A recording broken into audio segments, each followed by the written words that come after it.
नीरज जी की कविताओं और गीतों भरी शाम में आप सभी का बहुत बहुत स्वागत है।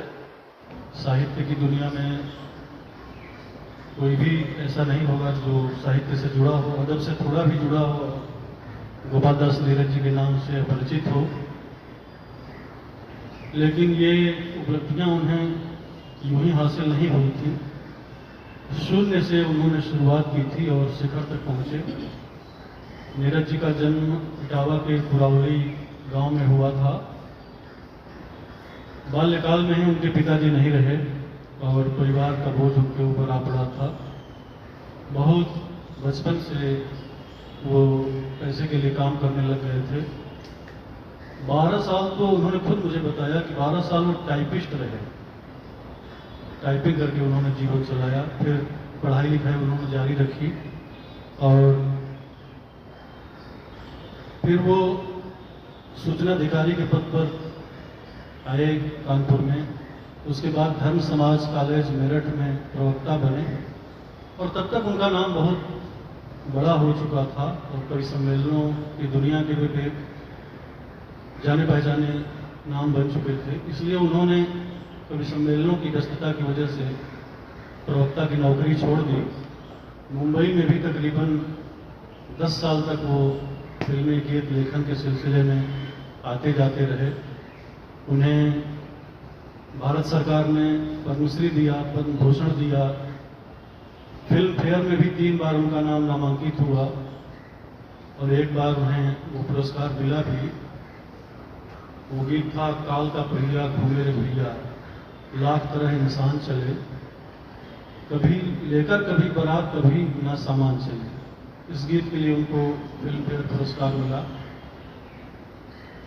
तो आज नीरज जी का एक जन्मशती वर्ष चल रहा है, तो हम लोग उनको याद कर रहे हैं उनके गीतों और कविताओं के साथ। तो आप सब नीरज जी के प्रेमियों का बहुत बहुत स्वागत है। कम लोग हैं नीरज जी के लिए, हम लोगों ने सोचा था ज़्यादा लोग आएंगे, लेकिन जितने भी लोग हैं आप सबका बहुत बहुत स्वागत है। वागीश जी अलीगढ़ के रहने वाले हैं और नीरज जी के करीब भी रहे और उनकी कविताओं के बड़े प्रशंसक उनके शहर से आते हैं। तो हम चाहेंगे कि इस कार्यक्रम की शुरुआत वागीश जी के वक्तव्य से हो। एक बार तालियों से स्वागत कीजिए वागीश सरस्वती। त्रिपाठी जी को नमस्कार, राकेश जी को नमस्कार, विजय पंडित जी को नमस्कार, कमल हाजीपुरी जी को बहुत बहुत नमस्कार, आप सभी को नमस्कार, मंच को नमस्कार, देवमणि जी को भी नमस्कार, दीप्ति जी को भी नमस्कार, जो यहाँ हैं उनको भी नमस्कार, जो नहीं पहुँचे हैं उन तक भी मेरा नमस्कार पहुँचे। और उम्मीद है कि धीरे धीरे हिलते डुलते यहाँ तक भी पहुँच ही जाएंगे। आशा है कि आस्करण भी आएंगे।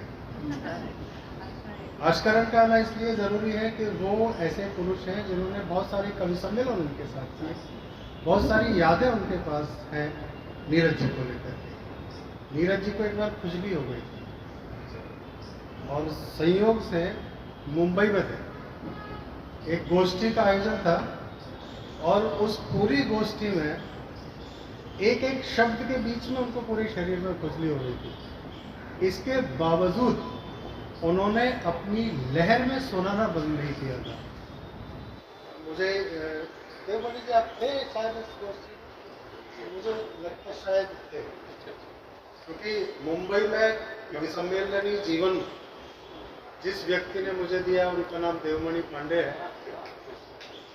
इससे पहले मैं चूँकि दिल्ली में था और मैं अलीगढ़ से हूँ, नीरज जी इटावा से कुरावली गांव से थे।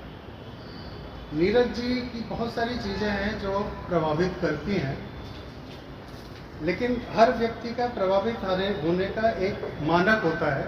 कोई कभी किसी से प्रभावित हो जाता है, फिर अचानक से उसका प्रभाव मंडल खत्म भी हो जाता है। नीरज जी का प्रभाव मंडल कवि सम्मेलनी दुनिया को लेके कई बार टूटा, मेरा भी उनसे मोहभंग हुआ, लेकिन एक चीज़ जो उनकी थी जो मैं कभी नहीं भूल सकता और मुझे बड़ी आंदोलित करती है कि वो इटावा की मिट्टी से जो शुरुआती काल था, बाकी सब चीज़ें सब लोग जानते हैं लेकिन ये बहुत कम लोग जानते होंगे कि वो स्वतंत्रता सेनानी थे और लंबे समय तक अंग्रेज़ों के खिलाफ आंदोलन करने के लिए वो जेल में भी रहे थे। दिल्ली में नौकरी करते थे, दिल्ली से टाइपिस्ट की नौकरी, दिल्ली से नौकरी करते करते वो जो यमुना का जो इलाका है वहाँ पूरा उन्होंने ग्रुप बनाया था और हथियार चलाना तक सीखे थे उन्होंने। नीरज जी ने बंदूकें चलानी सीखी थी, हथियार चलाना उसी क्षेत्र में उन्होंने ट्रेनिंग ली थी और हथियारों के साथ पकड़े गए थे, तब उनको जेल हुई थी अंग्रेज़ों के ज़माने में। ये जो घटना है, ये जो क्रम है, बहुत रचनाकार लिखता है और रचनाकार दिखता है, वो कहता है आंदोलन की बात करता है लेकिन आंदोलन नहीं करता। नीरज जी ऐसे रचनाकार थे जो आंदोलनकारी थे। उनकी रचनाएं, अगर हम श्रृंगार को छोड़ दें, श्रृंगार तो उनके पूरे जीवन भर रहा, विरह उनके पूरे जीवन भर रहा, उनके साथ जीवन की घटनाएं उनको कविताएं लिखने के लिए मजबूर करती थी। कहीं ना कहीं वो पुरानी यादों में घुस जाते थे, पुराने विरह में पहुंच जाते थे और अपने जीवन से विरह के कारण कभी संतुष्ट नहीं रहे। नीरज जी का और मेरा एक नाता जो बहुत जोड़ता है मुझे उनसे, वो है डीएस कॉलेज, धर्म समाज कॉलेज, जिसकी बात रास बिहारी जी ने की। वो मेरठ में नहीं है, अलीगढ़ में। डीएस कॉलेज का मैं छात्र रहा, मैंने एमए डीएस कॉलेज से की और नीरज जी एक ज़माने में डीएस कॉलेज में पढ़ाते थे। जब तक वो रहे ऐसा कोई साल नहीं गुजरा जब डीएस कॉलेज में उनको ना बुलाया हो, उनको सम्मानित ना किया हो, उनके छात्रों के बीच में उनकी रचनाएं, उनकी कविताएं ना सुनवाई हो। हमेशा अलीगढ़ में रहते थे और अलीगढ़ में मेरा बहुत कम मिलना हुआ रहते हुए भी, क्योंकि मैं नुमाइश मैदान के पास मेरा घर था और उनका घर 4 गली के बाद था, लेकिन इसके बावजूद हमारा मिलना जुलना अलीगढ़ में नहीं हुआ। उनसे मुलाकात का जो सिलसिला शुरू हुआ वो शुरू हुआ अशोक चक्रधर जी की वजह से और उनके पिताजी राधेश्याम प्रगल्भ जी की वजह से, क्योंकि ये जो इन लोगों का गुट था, मैं उसको गुट ही कहूँगा।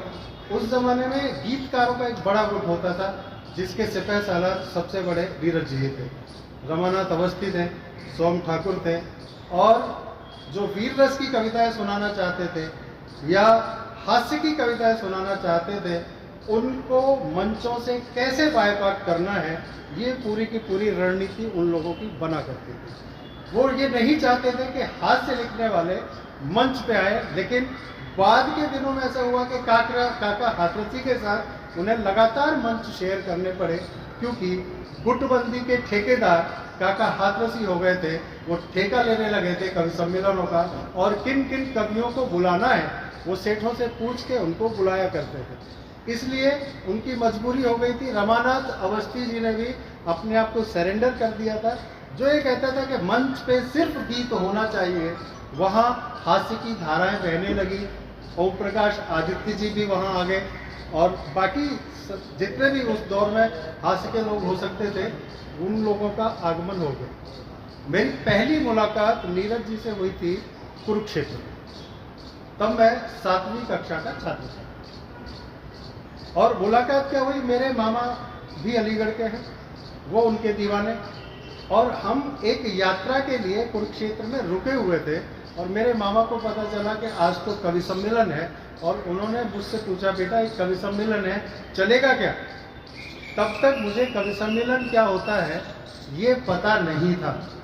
अब चूंकि मामा कह रहे हैं तो एक लालच होता है, मामा के साथ जाएंगे तो थोड़ी सी तफरी हो जाएगी, कुछ खाना पीना हो जाएगा, कुछ मौज मस्ती हो जाएगी, क्योंकि मामाओं के साथ हमको बहुत लिबर्टी थी जो पिताजी के साथ नहीं थी। पिताजी हमारे हिटलर की तरह होते थे, बस पढ़ते रहो, प्रोफेसर थे, मास्टर जी जैसे होते उनका व्यवहार भी वैसा ही था कि पढ़ते रहो, पढ़ो और प्रोफेसर बनो। हम घर में बागी थे तो पिताजी की बात मानी नहीं, प्रोफेसरी की नहीं, छोड़ छाड़ के चले आए। पढ़ाई पूरी की पूरी पिताजी ने वैसे ही कराई थी जैसी एक प्रोफेसर के लिए होती है, लेकिन चूंकि मेरा पूरा खानदान अध्यापन से जुड़ा है, शायद इसलिए मुझे वो प्रोफेशन कभी पसंद नहीं आया। पसंद आई कविताएं। मेरे पिताजी साहित्य पढ़ाते थे, मेरे मामा का साहित्य से कोई लेना देना नहीं था, लेकिन मेरे मामा को साहित्य पसंद था मेरे मामा को कविताएं पसंद थी, मेरी माँ को भी कविताएं पसंद थी। पिताजी संस्कृत में कविताएं लिखते थे, लेकिन अगर मुझे हिंदी में लिखता हुआ देखते थे तो मुझे थप्पड़ पड़ते थे, लिटरली थप्पड़ पड़ते थे।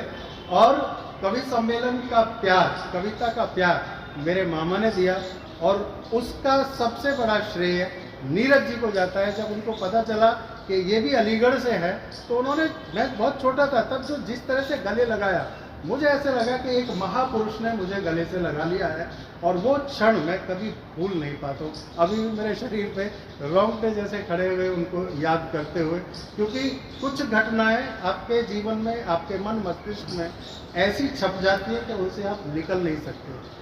बड़े बड़े धुरंधर कवियों से मेरी वही मुलाकात हुई जब मामा ने नीरज जी से मुलाकात करा दी, और पता चला कि ये उनके मोहल्ले से 3 गली दूर ही रहते हैं। तब उन्होंने काका हाथरसी से भी मुलाकात कराई, ओम प्रकाश आदित्य से भी मुलाकात कराई, रमानाथ अवस्थी जी भी वहाँ मौजूद थे, उनसे भी मुलाकात कराई। और वो मुलाकात मेरी आजीवन मुलाकात हो गई उनसे। लगातार जैसे जैसे मैं बड़ा होता गया, मिलता चला गया। 9th क्लास तक आते आते मेरा दूसरा घर अशोक चक्रधर जी का घर हो गया। मैं अपना स्कूल कॉलेज खत्म करता था, 9th को एक स्कूटर मेरे पास आ चुका था तब तक। वो सरिता विहार में रहते थे, मैं बल्लभगढ़ फरीदाबाद में रहता था। स्कूटर उठाता था, सीधा सरिता विहार उनके घर पहुंच जाता था, और रात भर वहीं पड़ा रहता था। सुबह कॉलेज के टाइम पे, स्कूल के टाइम पे वहाँ से निकल के आता था। तो लंबा समय, जब तक मैं दिल्ली में रहा 9th क्लास के बाद, 91 के जनवरी तक मैं अशोक चक्रधर के सानिध्य में लगातार रहा। और उनके सानिध्य में रहने का फायदा यह हुआ कि नीरज जी का सानिध्य लगातार बढ़ता चला गया। अशोक जी से मैंने बहुत कुछ सीखा।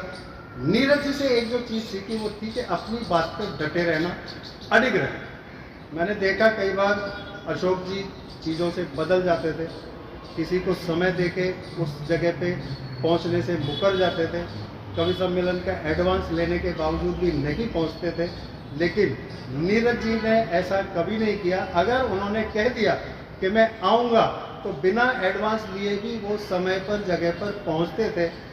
दूसरे कवियों की तरह कि आपने समय दे दिया है और नहीं पहुंचे, ऐसा उन्होंने कभी नहीं कहा। या तो वो सीधे बोलते थे कि भाई मैं नहीं आऊँगा, मैं नहीं आ सकता, मेरी व्यस्तता है, मेरी मजबूरी है, मेरी बीमारी है। अंत समय तक, जब तक वो व्हील चेयर पर चलने लायक रहे, उनको ले जाया जा सकता था, तब तक कविताएं सुनाते रहे। मुंबई में उनको देखा है, बहुत करीब से देखा है। एस.डी. बर्मन ने उनको गाया है। उनकी आवाज़ में जब हम सुनते हैं क्योंकि एस.डी. बर्मन ने अपने पूरे जीवन में 8 गीत गाए, और 8 गीतों में से एक गीत नीरज जी का गीत है। तो हमको लगता है कि हमारे नीरज जी इतने महान थे कि एस.डी. बर्मन ने भी उनको गाना स्वीकार किया। या तो उनकी मजबूरी रही होगी, ऐसा लगा होगा कि एस.डी. बर्मन के अलावा इस गीत को दूसरा कोई सुर ही नहीं दे सकता, क्योंकि जिस तरह से नीरज जी धुन बना के देते थे, क्योंकि नीरज जी की विशेषता थी। और यहाँ बाद के संगीतकारों से इसीलिए नहीं पटी, वो रोशन जी के साथ काम करते रहे, क्योंकि वो संगीत की समझ ज़्यादा रखते थे। वो शंकर जयकिशन के साथ काम करते रहे, क्योंकि उनकी ट्यूनिंग उनके साथ होती थी। राज कपूर के साथ भी काम किया, लेकिन राज कपूर की जिद, राज कपूर की दादागिरी उनको मंजूर नहीं थी। उन्होंने सीधे तौर पे उनसे मना किया, कई बार उनसे झगड़ा किया। और मेरा नाम जोकर में वो 2 गाने लिखने के बाद मुझे तो याद नहीं पड़ता कोई गाना राज कपूर के लिए लिखा होगा, हो सकता है लिखा हो। वो उसके बाद उन्होंने खूब कोशिश की, कई बार बुलाया, बोले नहीं मेरे पास तुम्हारे लिए नहीं है। उनका स्टाइल क्या था कवि फिल्मों में गीत लिखने का, जो हमने उनको बताया, देखा। आखिर तक देवानंद की कोई फिल्म थी जिसके लिए उन्होंने आखिरी गीत लिखा था। तो वो क्या करते थे, गीत नहीं लिखते थे, वो अपनी कविताएं लिखते थे, अपने गीत लिखते थे। अगर किसी को चाहिए तो भाई मेरी ये कविताएं हैं, इनमें से पढ़ लो, जो पसंद आए उसको ले लो। आज के गीतकार ऐसा कर नहीं सकते, इसीलिए आखिरी समय में मुझे लगता है 73 के आसपास वो यहाँ से चले गए थे। और उसके बाद उनको जब भी लिखना हो, भाई आ जाओ, मेरी कविताएं हैं, जो पसंद हो ले जाओ, अगर लेना है तो ले जाओ, मैं नहीं। तो इस तरह का करना, वैसे ही कहा जाता है ना कि मुंबई मोह की नगरी है, माया की नगरी है। यहाँ एक बार जो आ जाता है वो यहाँ से जाता नहीं है। लेकिन नीरज जी ने साबित किया, इससे पहले काका हाथरसी भी साबित कर चुके थे कि यहाँ आके जाया भी जा सकता है। और बहुत सारे लोग, बहुत सारे रचनाकार, बहुत सारे फिल्मकार, बहुत सारे गायक, बहुत सारे लोग ये लगातार साबित कर रहे हैं कि माया मोहनगरी होगी तो होगी, लेकिन अगर हमने ठान लिया कि हमें यहाँ नहीं रहना है तो वो यहाँ नहीं रहते हैं। और ये दृढ़ता की निशानी है। माया नगरी कितना भी खींचने की कोशिश करे, कितना ही पकड़ने की कोशिश करे, लेकिन नीरज जी को पकड़ के नहीं रखवाई। अलीगढ़ उनसे अंत तक नहीं छूटा। अलीगढ़ से उनका नाता सिर्फ नौकरी से बना था, लेकिन वो जो नौकरी से नाता बना था, डीएस कॉलेज की नौकरी से नाता बना था, उनके प्यारे छात्रों से जो नाता बना था, उसकी वजह से वो विदेशों में भी पहुंचे। उसकी वजह से ही वो यहाँ मुंबई में फिल्म इंडस्ट्री में भी वो इसलिए आए थे कि उनका एक छात्र कोई फिल्म बना रहा था, उससे पहले भी एक बना चुका था, उसके लिए उसको गीत चाहिए थे और उसका आग्रह था कि नहीं गुरुजी, आपका ही गीत लिया जाएगा, आपका ही गीत लेना है। और उसकी जिद की वजह से एक गुरु ने समर्पण किया था और मुंबई जैसे शहर में आकर के उन्होंने कई साल गुजारे, लगभग 9 साल के आसपास वो मुंबई शहर में रहे, लेकिन मुंबई शहर उनको बांध के रख नहीं पाया, संभाल नहीं पाया। ये मुझे लगता है कि मुंबई शहर का दुर्भाग्य है। जैसे मंटो के साथ कभी हुआ कि मंटो को वो मुंबई शहर ने कभी संभाल के नहीं रखा। मंटो मुंबई की धरोहर थी। मुंबई में जो मंटो ने लिखा वो पाकिस्तान जाके वो लिख नहीं पाए। तो उस तरह की चीज़ों को कभी कभी हम इंटरकनेक्ट करते हैं तो हमको लगता है कि हर किसी के लिए मुंबई शहर बना नहीं है। जब मैं मुंबई शहर में आया था तो मैंने सोचा भी नहीं था कि मुंबई मुझे अपनाए। मैं तो घूमने आया था, पत्रकारिता का करता था, दिल्ली में नौकरी करता था, वहाँ से रिजाइन किया था, थोड़ा सा परेशान हुआ, डिप्रेस हुआ। मेरे एक दोस्त ने कहा भाई कहीं घूमने चला जा। समझ आती नहीं थी, कस्बाई आदमी था, देहाती टाइप का, अपना हरियाणवी तरह वाला स्टाइल था, थोड़ा सा ब्रिज भाषा का टच था, खड़ी बोली और हरियाणवी को मिला के कैसी टूटी फूटी भाषा बनती है, राकेश जी बहुत अच्छे से जानते हैं क्योंकि ये भी मथुरा से हैं। तो हम तो अक्खड़ किस्म के आदमी थे। इसने कहा कि भाई मुंबई चले जाओ। मुंबई आया था 1 हफ्ते के लिए, 1 महीने रह गया। यहीं गोरेगांव में मेरा निवास बना, कोई दत्तात्रेय शायद लॉज थी, उसमें एक वो खाट मिल जाती थी, 2 लोगों का उसमें शेयरिंग होता था। यहाँ मैं महीने भर तक पड़ा रहा, पूरा मुंबई घूमता रहा। किसी ने आके सजेस्ट किया कि भाई पास बनवा ले, पूरी मुंबई घूम, जाके ट्रेन में एक बार घुस जाएगा, पास बन जाएगा तो पूरी मुंबई घूम सकता है। 1 महीने मुंबई घूमने के बाद मुझे लगा कि ये शहर रहने लायक है, यहाँ रहा जा सकता है। फिर मैं वापस चला गया, उसके बाद दोबारा लौटा 15 दिन के बाद, और फिर मैं यहाँ जो पत्रकारिता का छोड़ करके आया था, यहाँ पत्रकारिता करने लगा। वो अलग बात है कि छोटे छोटे अखबारों में पत्रकारिता की धीरे धीरे राकेश जी जैसे बड़े लोगों से मुलाकात हुई और मैं भी बड़ा पत्रकार बनने की लाइन में पहुँच गया। और जैसे ही मैं बड़ा पत्रकार बन रहा था, होता है ना नया नया बड़ा पत्रकार, तो हम बस बनने की प्रक्रिया में थे, तभी एक दुर्घटना हो गई। राज ठाकरे मेरी कविता से प्रभावित हो गए गलती से और उन्होंने मुझे राजनीति में खींच लिया। अब तक मैं राजनीति की दलदल में हूँ, मुझे नहीं पता कितने दिन और रहूँगा, आगे क्या होगा कुछ नहीं कह सकता, लेकिन फिलहाल मैं राजनीति के दलदल में हूँ। और नीरज जी की तरह मुझे भी ये शहर ऐसा लग रहा है कि अब शायद ये समय आ गया है कि इस शहर को छोड़ देना चाहिए। मुझे तो ये लगता है कि दीपक पादुकोण ये शहर छोड़ के जा चुके हैं। ऐसे बहुत सारे लोग हैं जिन्होंने ये शहर छोड़ा है। अगर ये संभव है तो अपने अपने शहर में, अपने अपने गाँवों में, अपनी अपनी ज़मीन पर, अपनी अपनी धरती पर जीवन का जो चरण है, आखिरी चरण, उसको गुजारा जाए तो वो बहुत बेहतरीन होता है। कल क्या होगा पता नहीं, लेकिन नीरज जी मेरे आदर्श हैं, आदर्श थे, आदर्श रहेंगे, कई मामलों में आदर्श रहेंगे।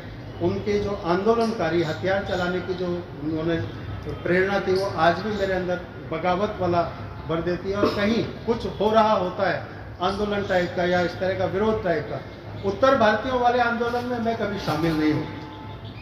मैंने आज तक किसी उत्तर भारतीय को नहीं मारा।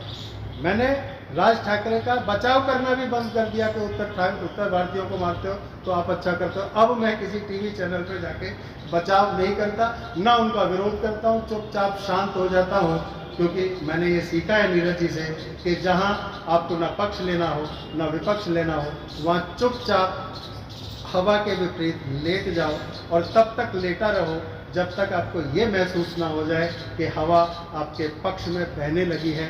ये ज्ञान मुझे नीरज जी ने दिया, ये ज्ञान मुझे नीरज जी ने दिया कि कहा कुछ करना है तो सेकंड क्लास थर्ड क्लास वाला काम मत करो, करना है तो ऐसा काम करो जो फर्स्ट क्लास हो, जो आपको शिखर पे पहुंचाए। आप गुंडे बनो तो ऐसे गुंडे बनो कि आपका नाम पूरे देश भर में हो जाए।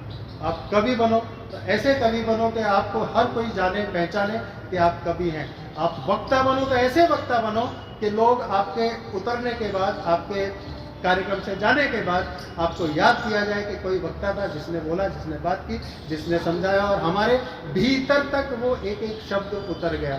तो जो कुछ भी करना है श्रेष्ठ करना है। नीरज जी ने श्रेष्ठ किया। मेरे शहर के जो पहचान बनी, पहले तालों से पहचान होती थी, बाद में अलीगढ़ की पहचान नीरज जी से होने लगी कि नीरज जी के शहर है अलीगढ़, नीरज जी का गांव है अलीगढ़। बहुत सारे लोगों को ये पता ही नहीं था कि वो इटावा में उनका जन्म हुआ। हर कोई ये समझता था कि वो तो अलीगढ़ के हैं, अलीगढ़ में ही जन्म है, पूरा पुश्त अलीगढ़ उनका अलीगढ़ है और आखिर तक वो अलीगढ़ में ही रहे। अलीगढ़ आज भी नीरज जी के नाम से पहचाना जाता है और जब तक नीरज जी की कविता जिंदा रहेगी तब तक अलीगढ़ नीरज जी के नाम से पहचाना जाता रहेगा। जय हिंद।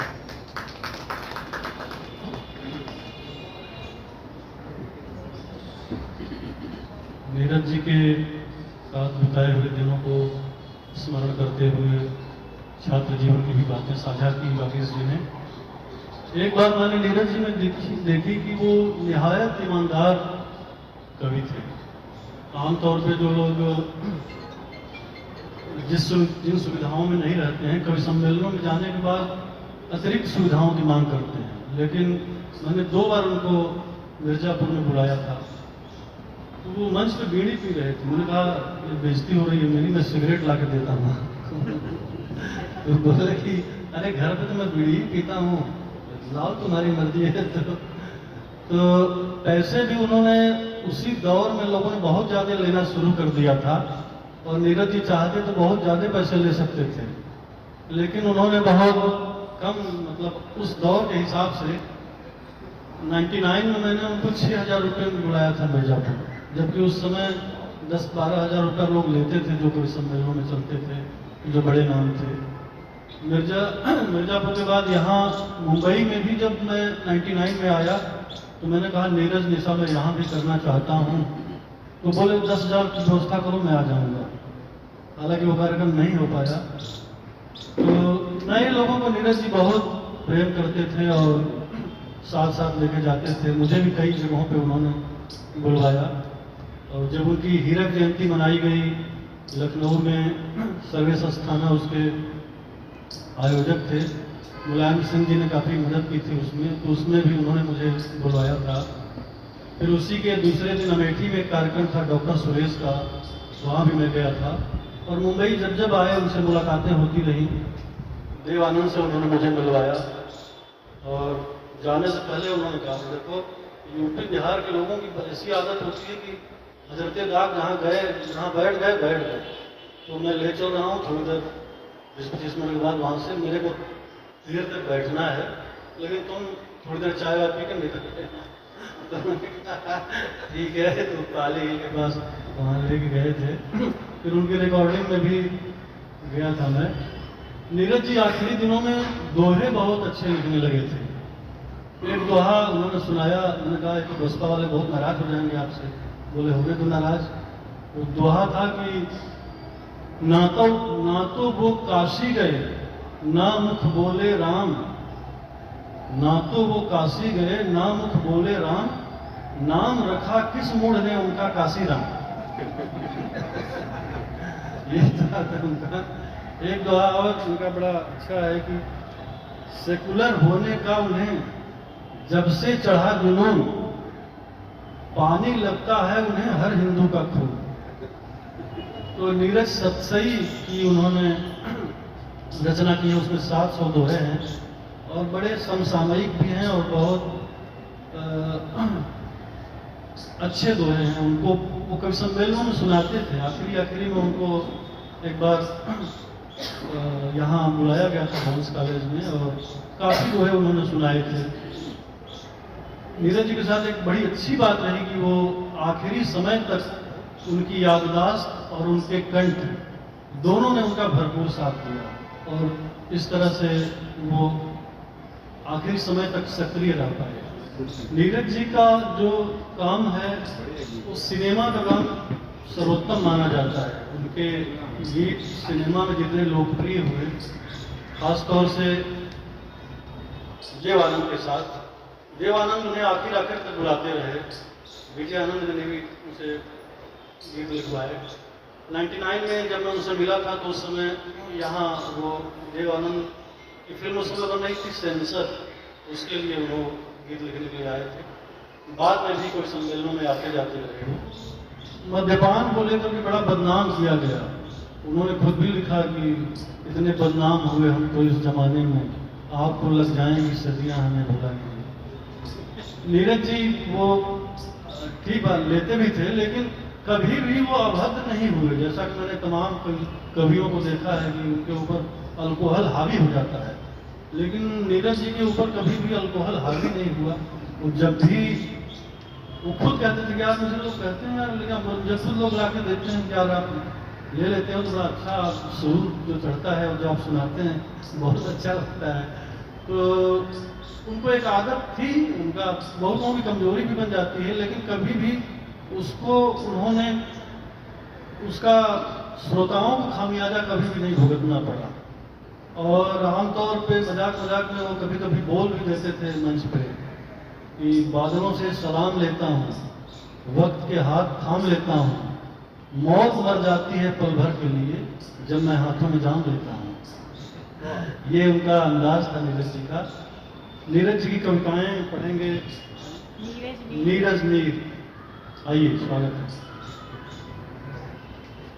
जितना कम सामान रहेगा, जितना कम सामान रहेगा उतना सफर आसान रहेगा। जितना कम सामान रहेगा उतना सफर आसान रहेगा। जितनी भारी गजरी होगी उतना तू हैरान रहेगा। जितनी भारी गजरी होगी उतना तू हैरान रहेगा। उससे मिलना नामुमकिन है, उससे मिलना नामुमकिन है जब तक खुद का ध्यान रहेगा। जब तक खुद का ध्यान रहेगा, हाथ मिले और दिल न मिले, हाथ मिले और दिल न मिले, ऐसे में नुकसान रहेगा। और ये शेर है कि जब तक मंदिर और मस्जिद हैं, जब तक मंदिर और मस्जिद हैं, मुश्किल में इंसान रहेगा। जब तक मंदिर और मस्जिद हैं, मुश्किल में इंसान रहेगा। और मक्ते का शेर है कि नीरज तू कल यहां न होगा, नीरज कल तू यहां न होगा, उसका गीत विधान रहेगा। जितना सफर आसान रहेगा।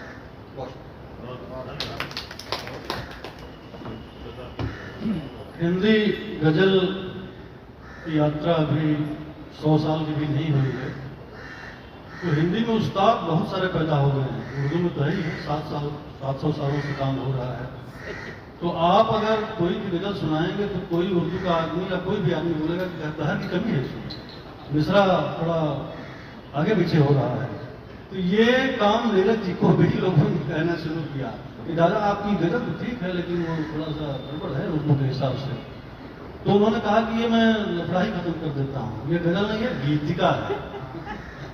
तो जितनी गजलें उन्होंने कही उसको नाम दिया उन्होंने गीतिका। और काफी उसको नीरज जी की नकल लोग कर नहीं पाए, इतना मुश्किल वो उनकी धुन थी। और वो खरखराती हुई आवाज फिर भी उसमें जो पढ़ते थे वो जो दीवानगी थी उनको सुनने की, उनके गीतों को, उनकी कविताओं को। एक गीत थोड़ा सा मैं कोशिश करता हूँ आपको सुनाने का। ऐसी क्या बात है चलता हूँ अभी चलता हूँ, ऐसी क्या बात है चलता हूँ अभी चलता हूँ, गीत को जरा झूम के गा लूं तो चलूं। ऐसी क्या बात है चलता हूँ अभी चलता हूँ, भटकी भटकी है नजर, गहरी गहरी है निशा, उलझी उलझी है डगर, धुंधली धुंधली है दिशा। तारे खामोश खड़े, द्वारे बेहोश पड़े, सहमी सहमी है किरण, बहकी बहकी है उषा। गीत बदनाम न हो, जिंदगी की शाम न हो, बुझते दीपों को जरा सूर्य बना लूं तो चलूं। ऐसी क्या बात है, चलता हूँ अभी चलता हूँ, गीत को जरा झूम के गा लूं तो चलूं। ऐसी क्या बात है, वे जो सूरज का गरम भाल खड़े चूम रहे, वे जो तूफान में कश्ती को लिए घूम रहे, भरे भादों में घुमड़ती हुई बदली की तरह, वे जो चट्टान से टकराते हुए झूम रहे। नए इतिहास की बाहों का सहारा देकर तख्त ताऊस पर उनको बिठा लूं तो चलूं। ऐसी क्या बात है, चलता हूँ चलता हूँ, कैसे चल दूं कभी कुछ और यहाँ मौसम है, कैसे चल दूं अभी कुछ और यहाँ मौसम है। होने वाली है सुबह पर न सियाही कम है, भूख बेकारी गरीबी की घनी छाया में, हर जगह बंद है, हर एक नजर पूर्णम है। तन का कुछ ताप घटे, मन का कुछ पाप कटे, दुखी इंसान के आंसू में नहा लूं तो चलूं। ऐसी क्या बात है, चलता हूँ अभी चलता हूँ, गीत को जरा झूम के गा लूं तो चलूं। ऐसी क्या बात है, चलता हूँ अभी चलता हूँ। ये धुन थी उनकी जिसमें बड़ा झूम के सुनाते थे। और हमारे बीच में दीप्ति मिश्र जी हैं, जो नीरज जी के साथ काफ़ी कवि सम्मेलनों में शिरकत करती रही हैं और बहुत उनका स्नेह और प्रेम उनको मिला है। तो मैं चाहूँगा कि दीप्ति जी अपने विचार साझा करें नीरज जी के बारे में।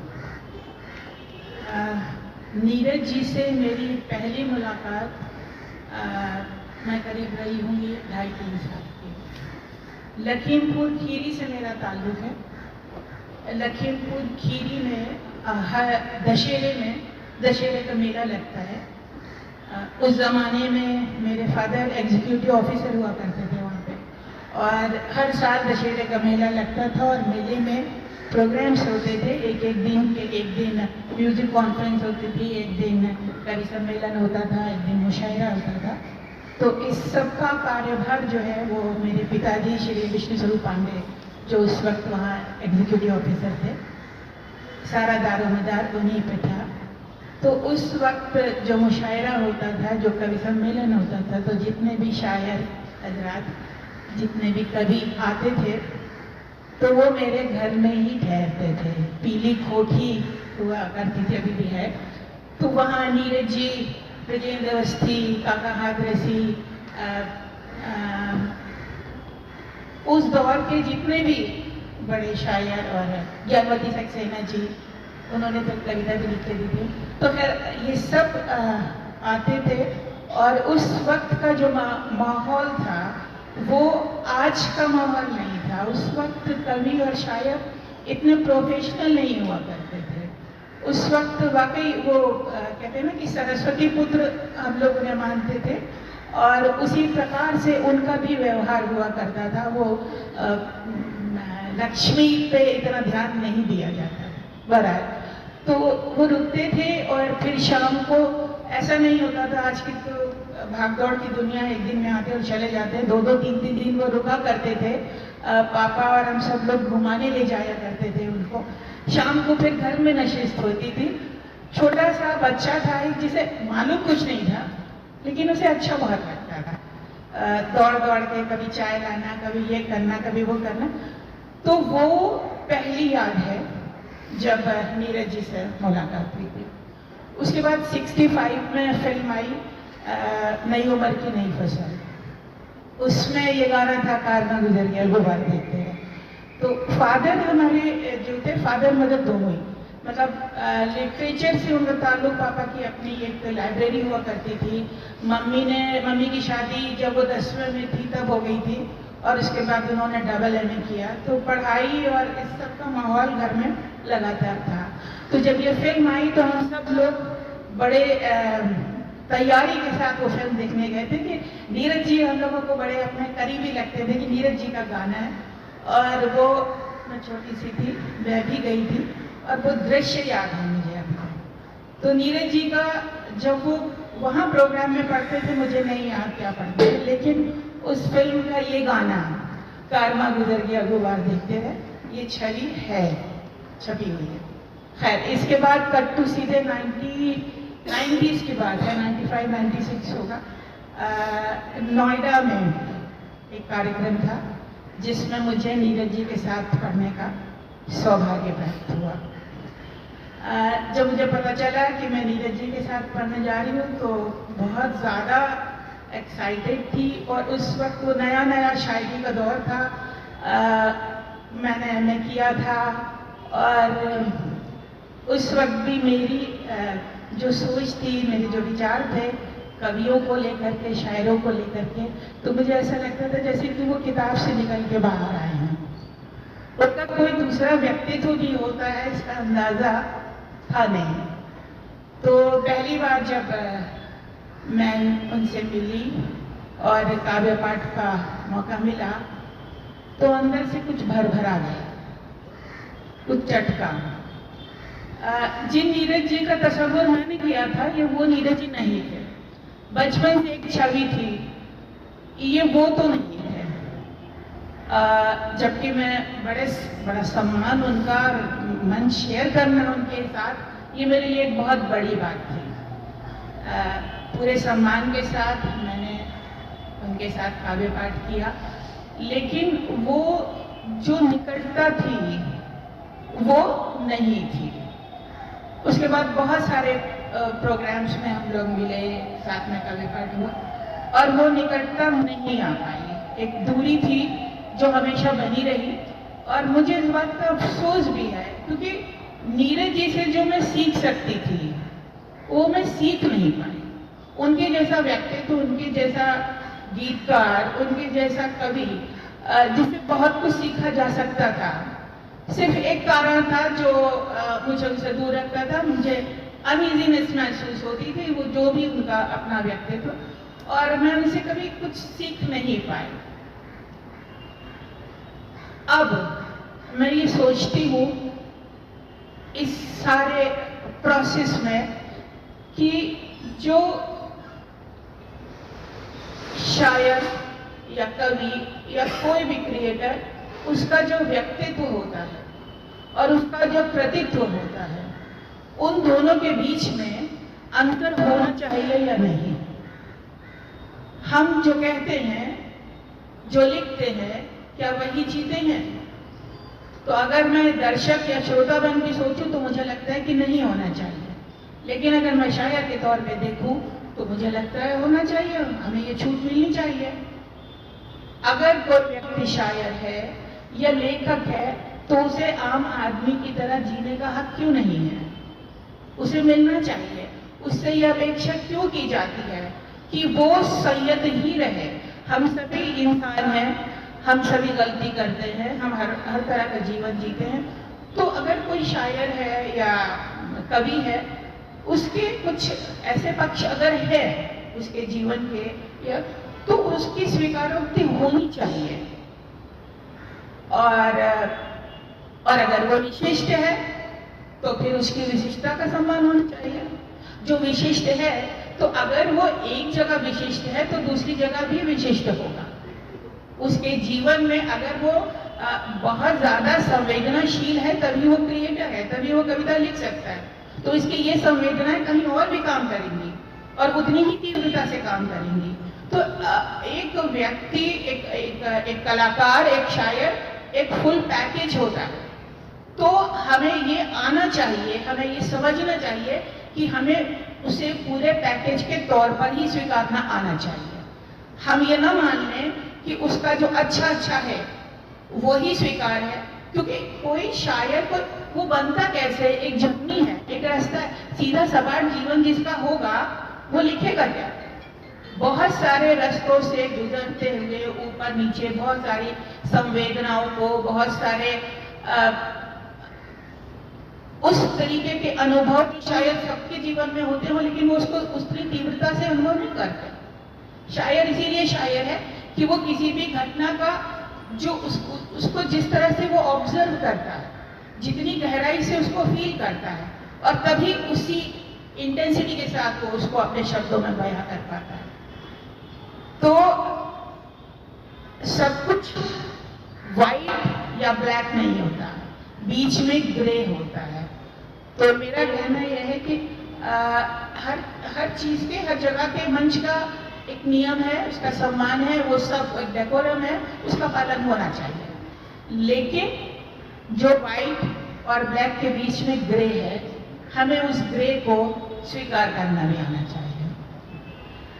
इतनी सी बात। और नीरज जी का ये गीत मैं पढ़ना चाहती हूँ, ये छवि मेरे जहन में बसी हुई है, वो 2.5-3 साल की बच्ची, ये मैं लिख के लाई हूँ अपने अंदाज में पढ़ूंगी। स्वप्न झरे फूल से, मीत चुभे शूल से, स्वप्न झरे फूल से, मीत चुभे शूल से, लुट गए सिंगार सभी बाग के बबूल से, और हम खड़े खड़े बाहर देखते रहे, कारवां गुजर गया, वो बात देखते रहे। नींद भी खुली न थी कि हाय धूप ढल गई, पांव जब तलक उठे कि जिंदगी फिसल गई, पात पात झड़ गए कि शाख शाख जल गई, चाह तो निकल सकी न पर उम्र निकल गई, गीत अश्क बन गए, छंद हो दफन गए, साथ के सभी दिए धुआं धुआं पहन पहन गए, और हम झुके झुके मोड़ पर रुके रुके, उम्र के चढ़ाव का उतार देखते हुए कारवां गुजर गया, वो बात। क्या शबाब था कि फूल, क्या शबाब था कि फूल फूल प्यार कर उठा, क्या सुरूर था कि देख आईना सिहर उठा, इस तरफ जमीन उठी तो इस तरफ जमीन उठी तो आसमां उधर उठा, थाम कर जिगर उठा कि जो मिला नजर उठा, एक दिन मगर यहाँ ऐसी कुछ हवा चली, लुट गई गली गली, घुट गई गली गली, और हम लुटे लुटे वक्त से पिटे पिटे, सांस की शराब का खुमार देखते रहे, कारवां गुजर गया, वो बात है। हाथ थे मिले कि जुल्फ चांद की सवार दूं, होठ थे खुले कि हर बहार को पुकार दूं, और सांस यूं कि स्वर्ग भूमि पर उतार दूं, हो सका न कुछ मगर शाम बन गई सहर, बह उठी लहर लहर हृदय उठे किले बिखर, और हम डरे डरे नीर नैन में भरे, ओढ़ कर कफन पड़े, मजार देखते रहे, कारवां गुजर गया, वो बात है।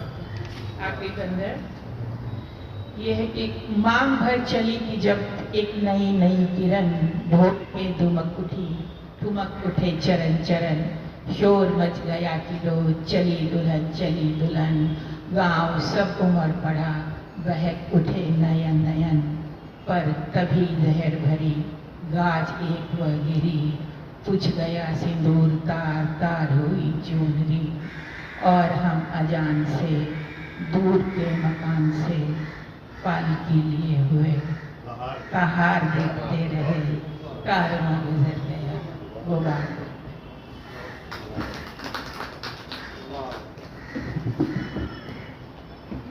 कुछ चीज़ें छूट जाती हैं।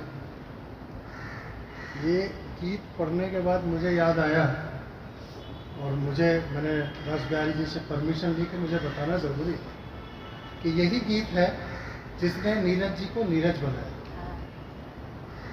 कानपुर में एक लड़की जल गई थी, उसके बाद उन्होंने ये गीत लिखा और ये गीत लिखने के बाद रेडियो पे कुछ समय के बाद आया। रेडियो पे गाने के बाद ही उनको डीएस कॉलेज की नौकरी ऑफर हुई, यानी उनको बुला के नौकरी दी गई। और 1965 में जो फिल्म आई उसके लिए भी गाना, जो पहला गाना था वो यही था जिसका फिल्मी दौर इसी गाने से उनका शुरू हुआ। वो अलग बात है कि 1964 में एक पहले ही फिल्म, मुझे नाम याद नहीं है, लेकिन एक फिल्म रिलीज हो चुकी थी, लेकिन पहली फिल्म जो शुरू हुई थी वो फिल्म 1965 में रिलीज हुई और उसका पहला गाना यही गाना था जिसने नीरज जी को नीरज बनाया। डिस्टर्ब करने के लिए क्षमा चाहता हूँ। Thank you. दीप्ति जी ने कुछ नीरज जी के व्यक्तित्व के कंट्राडिक्टरी पहलुओं पे बात की। मुझे उसका उत्तर नीरज जी के ही एक गीत में मिलता है। नीरज जी कहते हैं, प्यार अगर थामता न पथ में उंगली इस बीमार उम्र की, प्यार अगर थामता न पथ में उंगली इस बीमार उम्र की, हर पीड़ा वेश्या बन जाती, हर आंसू आवारा होता। मन तो मौसम सा चंचल है, सबका होकर भी न किसी का, अभी सुबह का, अभी शाम का, अभी रुदन का, अभी हंसी का, और इसी भौरे की गलती क्षमा न यदि ममता कर देती, ईश्वर तक अपराधी होता, पूरा खेल दोबारा होता, हर पीड़ा वेश्या बन जाती, हर आंसू आवारा होता। तो रचनाकार का ये तमाम जो भी सार्वजनिक जीवन में जो लोग जी रहे हैं उनको लेकर कई तरह की चीजें दुनिया में हैं। निदा फाजली ने लिखा भी है कि हर आदमी में होते हैं 10-20 आदमी, जिसको भी देखना हो कई बार देखना। लेकिन आखिर तक तो जो रचनाकार है उसने क्या लिखा है उसी के आधार पर उसका मूल्यांकन होता है। तो हम लोग नीरज के गीत जो आज भी हम गुनगुनाते हैं, नीरज की रचनाएं जो आज भी हमें पढ़ने के लिए विवश करती हैं, उद्धृत करने के लिए विवश करती हैं, तो उसी के लिए हम सब इकट्ठे हैं। इसी से जुड़ा हुआ विषय राकेश शर्मा जी का भी है, कुछ किस्से और कुछ किंवदंतियां नीरज जी के बारे में। तो राकेश जी का स्वागत है, आए और शेयर करें।